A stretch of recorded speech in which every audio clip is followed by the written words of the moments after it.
చెరువులో రాఘవుడు అనే ఒక ఖడ్గమృగం తన ఇల్లుగా చేసుకుని బ్రతుకుతూ ఉన్నాడు. రాఘవుడు పెద్ద శరీరంతో బలమైన కొమ్ముతో ఉన్న మనసు మాత్రం చాలా మంచిది. ఎప్పుడూ తన దగ్గర ఏముంది, పక్షులైతే ఎగరగలవు, చేపలైతే ఈదగలవు, కోతులు గెంతగలవు, కానీ నేనెందుకు పనికిరాను, నా రూపం అంతకన్నా భయంకరం అని తన ప్రతిబింబాన్ని నీటిలో చూసుకుంటూ బాధపడుతూ ఓ రోజు వర్షం కురిసింది.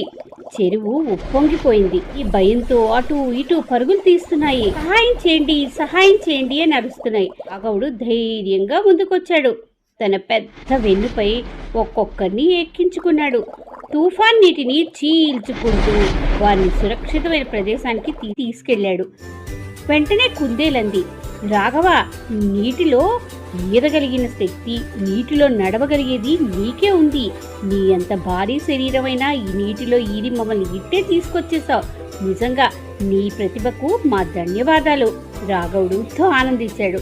కథల నీతి ఏంటంటే, ప్రతి ప్రాణికి ఏదో ఒక ప్రత్యేకత ఉంటుంది.